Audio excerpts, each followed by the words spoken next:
Hi viewers, welcome to our channel. ప్రస్తుతం మనతో పాటు సీనియర్ జర్నలిస్ట్ దామ బాలస్వామి వారితో మాట్లాడారు. నమస్కారం సార్. సార్, నిన్న నాంపల్లి కోర్టుకి అండ్ ప్రజాభవన్కి రెండింటికి కూడా బాంబు బెదిరింపు కాల్స్ రావడం జరిగింది సార్. మరి అసలు ఎవరు చేశారు, ఎందుకు చేశారు, దీనిపై ఏంటి సార్ మీ వివరణ? యాక్చువల్గా మనకి బాంబు బెదిరింపు అనేది ఈ మధ్య కొత్త కాదు. వరుసగా మనకు రాజస్థాను, అటుపక్క నార్త్ ఇండియా, ఢిల్లీలో ఫస్ట్ హాస్పిటల్స్, తర్వాత స్కూల్స్, తర్వాత even police control rooms, airports, వీటన్నిటికి కూడా బాంబులు థ్రెట్ ఉన్నట్టుగా వస్తున్నాయి. అంటే దీంట్లో ప్రధానంగా ఏంటంటే రెండు రకాలుగా ఉంటుంది. ఒకటేమో కావాలని ఇబ్బంది పెట్టడానికి, ఒక ప్యానిక్ సిచ్యువేషన్ క్రియేట్ చేయడం, కన్ఫ్యూజ్ చేసి క్రియేట్ చేయడం. రెండోది డైవర్షన్ అనమాట. అంటే మొత్తం హోల్ కంట్రీ ఒక దగ్గర బాంబులు ఉందనుకుంటే వేరే దగ్గర ఎక్కడో పేలుతాయి. సో ఇటువంటి టాక్టిక్స్ కూడా టెర్రరిస్ట్ ఆర్గనైజేషన్స్ చేస్తుంటారు. ఇవాళ ఏంటంటే ఫోన్లు కానీ లేకపోతే ఇంటర్నెట్ ద్వారా కానీ మెయిల్స్ ఇవ్వడం అనేది ఈజీ అయిపోయింది. ఎక్కడైనా ఉండి విపిఎన్ అంటారు, వర్చువల్ ప్రైవేట్ నెట్వర్క్ కానీ మనం డబ్బులు ఇచ్చి కొనుక్కుంటే మన ఐపీ అడ్రస్ అనేది మారిపోతుంది. మనం ఇక్కడే ఉంటాం కానీ మన ఐపీ అడ్రస్ ఏమో ఏ రష్యాలోనో ఏ జర్మనీలోనో ఉన్నట్టుగా ఉంటుంది అన్నమాట.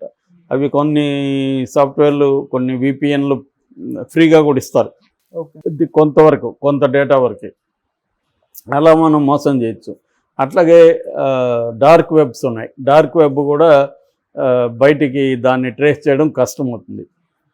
ఇలాగేంటంటే హ్యాకింగ్లో ఎక్స్పర్టైజ్ అయిన వాళ్ళు ఈజీగా గవర్నమెంట్స్ని చేయొచ్చు. అమెరికన్ లాంటి గవర్నమెంటే చేతులు ఎత్తేస్తుంది. ఇప్పుడు చాలా దాదాపు నాకు తెలిసి ఒక 30 కోట్ల పుస్తకాలు ఫ్రీగా దొరుకుతాయి నెట్లో. ఒక 5 కోట్ల ఆర్టికల్స్ సైహబ్ అనే ఒక సైట్లో దొరుకుతుంది మనకి. లిబ్జన్ అనే దీంట్లో లైబ్రరీ జెనసిస్ అంటారు దాన్ని. సో కాబట్టి ఇవాళ ఆ పబ్లిక్ వాళ్ళ అమెరికన్ ఎఫ్బిఐఏ ఏం చేయలేకపోతుంది, federal bureau of investigation. So ఈ కాంటెక్స్లో మనకి ఈ రెండు రకాల వ్యవహారాలు ఉన్నాయి. సో అందువల్ల ఢిల్లీలో కూడా అనేక స్కూళ్ళు ఖాళీ చేయించారు, అనేక స్కూళ్ళు క్లోజ్ చేశారు, హాస్పిటల్స్ ఖాళీ చేయించి మొత్తం చెక్ చేశారు. ఇలాగా కొంత గందరగోళం అయితే ఏర్పడింది. దాని నేపథ్యంలో ఇక్కడ హైదరాబాద్లో ముందు నుంచి కూడా హైదరాబాద్ కొంత సెన్సిటివ్. ఆ మధ్య కూడా హైదరాబాద్లో కూడా బాంబులు పేలడం ఇవన్నీ చూసాం కదా మనం. సో అలాగా ఇప్పుడు ఏమైందంటే, ఒకటి ప్రజాభవన్లో బాంబు ఉందని నిన్న పోలీస్ కంట్రోల్ రూమ్కి ఫోన్ కాల్ వచ్చిందని చెప్తున్నారు, మెయిల్ కాదు. సో మామూలుగా కాల్ని ట్రేస్ చేయడం అనేది ఇవాళ పెద్ద కష్టం కాదు. మరి ఎందుకు ఇప్పటి వరకు ట్రేస్ చేయలేదు, లేదా ట్రేస్ చేసి పట్టుకొని కూడా ఇంకా అనౌన్స్ చేయలేదా తెలియదు. మామూలుగా ఫోన్ కాల్స్ని ట్రేస్ చేయడం ఇవాళ పోలీస్ డిపార్ట్మెంట్కి పెద్ద కష్టం కాదు. అంటే ఇక్కడైతే అది వేరే దేశంలో నుంచి చేస్తుంటే చెప్పలేము, ట్రేస్ చేసినా కూడా కష్టం అవుతుంది. ఇక్కడ నుంచి అయితే మాత్రం చెప్పేయచ్చు. ఏదేమైనా పోలీస్ కంట్రోల్ రూమ్కి వచ్చింది. దాంతో dog squad, bomb squad, ICW అంటే ఇంటెలిజెన్స్ వింగ్ అన్నమాట. సో వీళ్ళందరూ కూడా వెళ్ళి నిన్న అక్కడ 2 గంటల పాటు కంప్లీట్గా సెర్చ్ చేశారు. అక్కడ బట్టి ఉన్నాడు, బట్టి విక్రమార్క, డిప్యూటీ సీఎం అక్కడ ఉన్నాడు, మనకు తెలుసు. దానికి యాక్చువల్గా గతంలో సీఎం కేసీఆర్ ఉన్నాడు. దాని తర్వాత రేవంత్ రెడ్డి వచ్చి దానికి ముందున్న గ్రిల్స్ అవంతా పగలగొట్టి దాన్ని పేరు మార్చి ప్రజాభవన్గా, అప్పటి నుంచి ప్రజా దర్బార్లు వీక్లీ ట్వైస్ అనుకుంటాం, మంగళవారం అండ్ ఫ్రైడే చేస్తున్నారు. అయితే ఎలక్షన్ కోడ్ వల్ల అది ఆపమన్నారు, ఆగింది.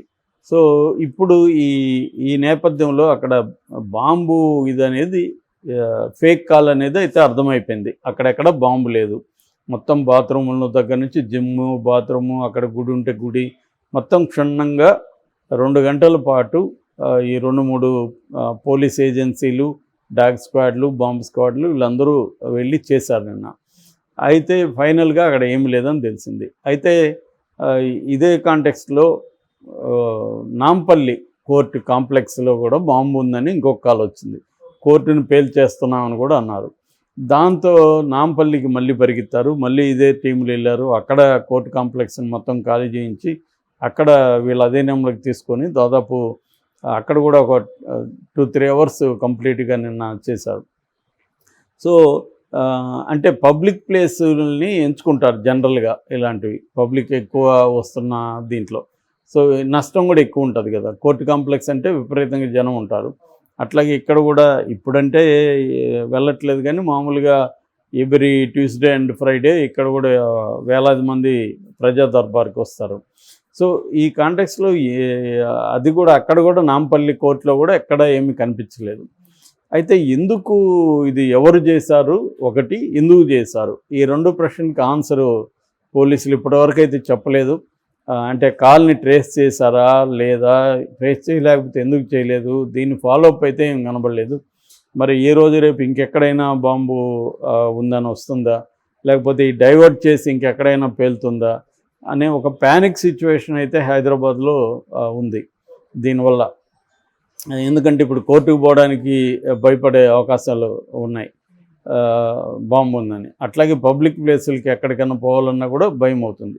ఇది ఒక రకంగా ఏంటంటే ఎకనామీని డిస్టర్బ్ చేయడానికి కూడా వీళ్ళు ఇలాగా చేస్తుంటారు. మనకి ఇంతకుముందు ఐసిస్ కానీ లేకపోతే వీళ్ళు పాకిస్తానీ డిఫరెంట్ ఏజెన్సీస్ కానీ ఇలాంటివి క్రియేట్ చేసేవాళ్ళు. నిజానికి బీజేపీ గవర్నమెంట్ వచ్చినాక దేశంలో ఇటువంటివి తగ్గాయి బాగా.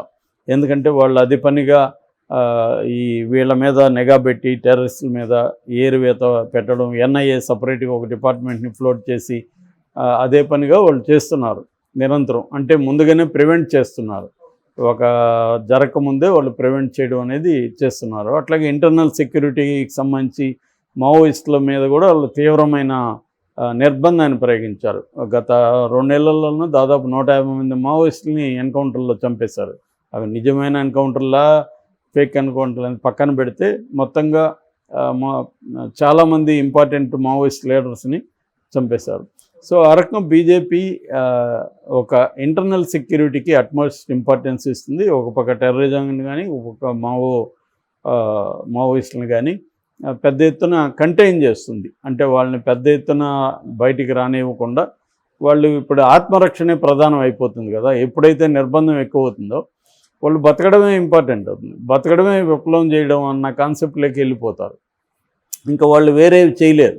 ఎంతసేపటికి వాళ్ళ సెక్యూరిటీ, వాళ్ళు ప్రాణాలతో బతకడం అనేది ఇంపార్టెంట్ అయి కూర్చుంటుంది. ఆ ఫేజ్లోకి తీసుకెళ్ళగలిగారు మావోయిస్ట్ మూమెంట్ని కూడా.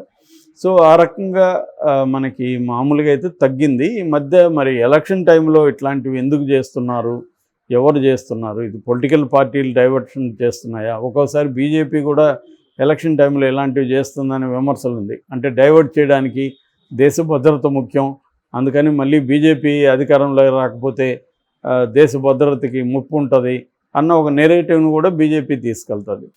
మామూలుగా అయితే ఫోన్ కాల్స్ అనేది పెద్ద విషయం కాదు, ఇమీడియట్గా పట్టుకోగలుగుతారు. ఆ మధ్య కూడా గోవాకి ఒక అతను గోవా ఎయిర్పోర్ట్కి బాంబు ప్రమాదం ఉందని మెయిల్ పెడితే అతన్ని పట్టుకోగలిగారు.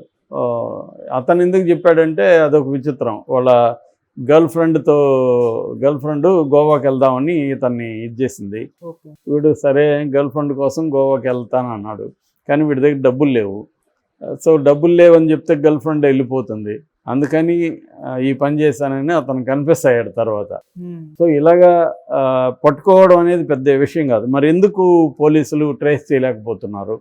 సో అలాగా ఏమన్నా ఎలక్షన్ టైంలో రకరకాల ఎత్తులు వేస్తుంది బీజేపీ. అందులో భాగమా ఇది కూడా?